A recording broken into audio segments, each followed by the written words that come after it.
أعوذ بسم الله الرحمن الرحيم والصلاة والسلام على رسولنا محمد سيدنا محمد درس مدد سعادة اسماء المشايخ السور.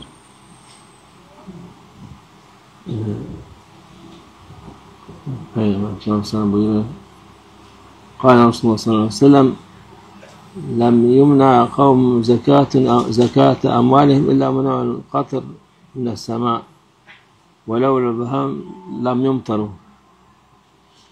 Peygamber sallallahu aleyhi ve sellem buyuruyor ki bir toplum mallarının zekatını vermezse mutlaka gökten yağmur onlardan kesilir. Yani insanlar zekat vermeyince yağmur kesilir. Şayet hayvanlar da olmasa onlar tek damla bile yağmur yağmazdı. Yani bu bütün yağmurlar o hayvanat, haşerat, onların hürmetine yağıyor. Çünkü insanlar artık ne din kalmış, ne iman kalmış, ne haya kalmış. Hiçbir şey kalmamış. Onlar yani yağmur yağmaması normal. İşte hayvan, haşerat yüzüne, şu hürmetine Allah yağmurlar veriyor. Kâle Resulullah sallallahu aleyhi ve sellem leysetü sene ben la tumtiru لا تمطروا ولكن السنة أن تمطروا وتمطروا ولا تنبت الأرض شيئا ولا تنبت الأرض شيئا. Peygamber sallallahu aleyhi ve sellem buyuruyor ki kuraklığın olması yağmurun kesilmesine bağlı değildir.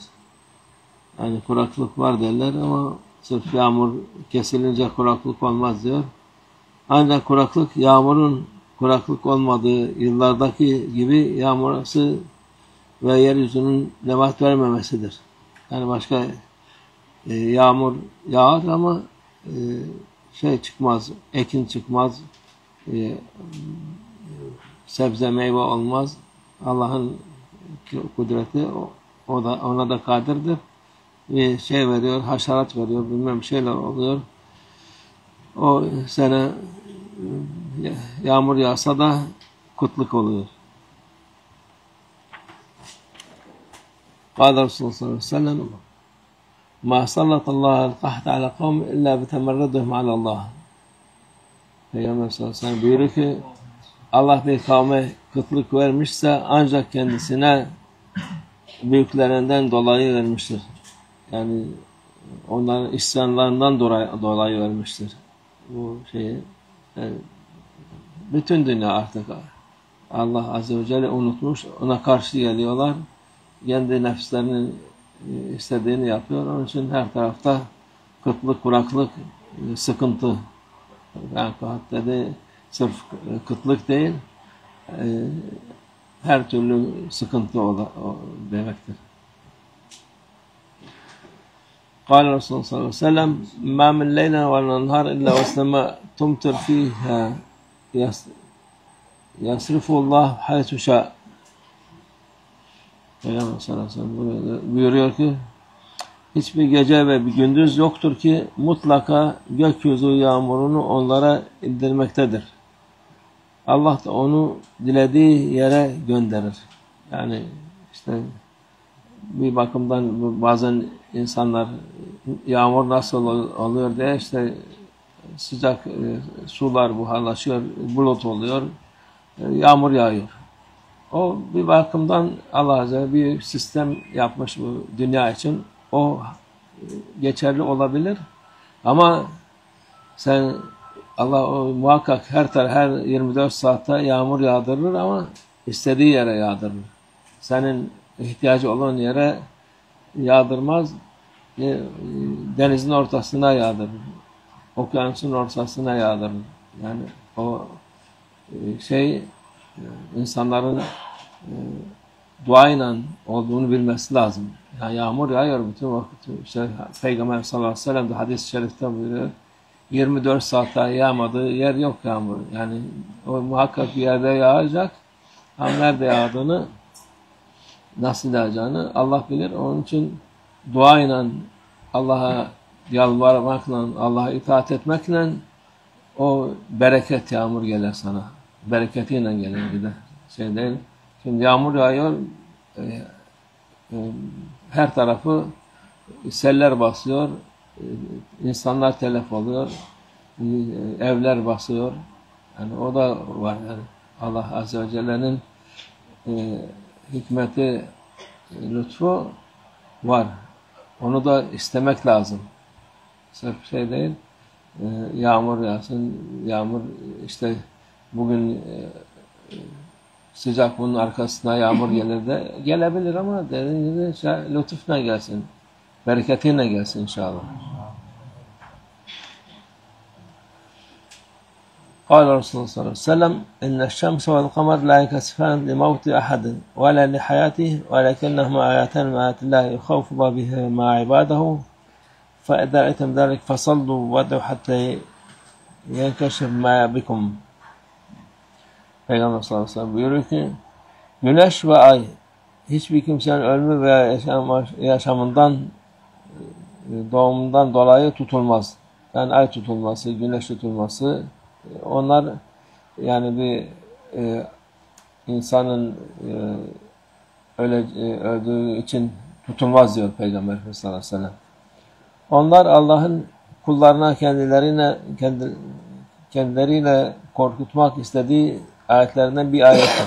Yani güneş tutulması, ay tutulması o da insanların Allah Azze ve Celle hatırlaması, Allah'tan korkmaları için bir işarettir diyor Allah Peygamber sallallahu aleyhi ve sellem. Onlardan birinin tutulmasını gördüğünüz zaman hava açılıncaya kadar namaz kılın ve dua edin.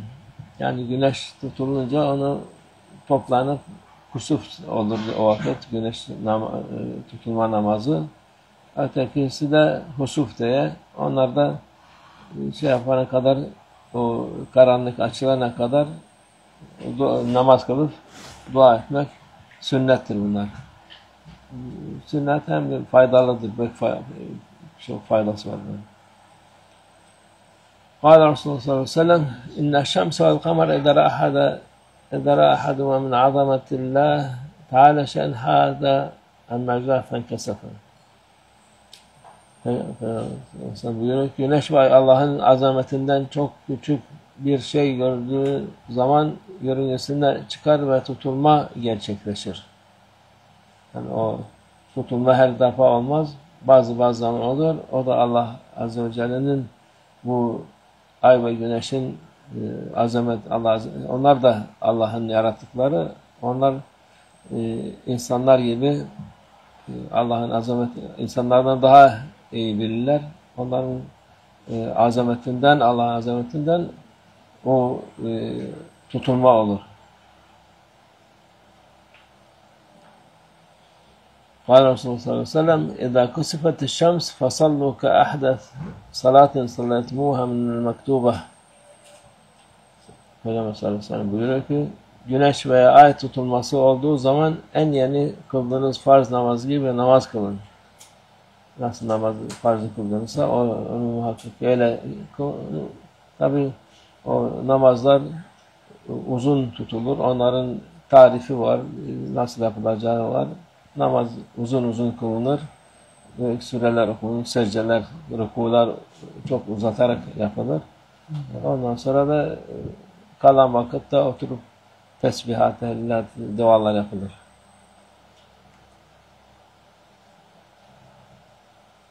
قال رسول الله صلى الله عليه وسلم إذا رأيتم آية فاسجدوا. Peygamber sallallahu aleyhi ve sellem buyuruyor ki bir ayet, bir alamet gördüğünüz zaman secdeye kapanınız. Yani Allah'ın azametini gösteren bir şey, büyük hadise gördüğünüz vakit secdeye kapanın diyor Allah Azze ve Celle. Peygamber sallallahu aleyhi ve sellem. Sadaka Resulullah fîmâ kâle ve kâmâ kâle. زيادة إلى شرف النبي صلى الله عليه وسلم وأصحابه الكرام وإلى أرواح جميع الأنبياء والمرسلين قدماء الشرعين وإلى أرواح أئمة الأربعة وإلى أرواح مشايخنا في طريقة النقشبندية العلية خاصة إمام طريقة وغوث الخليفة خارج بهاء الدين محمد ويسير البخاري سيدنا عبد الخالق الجواني وأنا شيخ شرف الدين دارستاني وأنا شيخ عبد الله فاز دارستاني وأنا شيخ محمد ناظم هذا الحقاني وسائر ساداتهم الصديقين ومن أحفظتهم وجوار حسين وسائر فرد ورفقاء حج المصطفى تراب الجملة من قش مشارف وارشد şehit şuhadaların ruhları için cümlenin hayran gelmesi, şerlerin def olması niyetiyle Teala. Fatiha.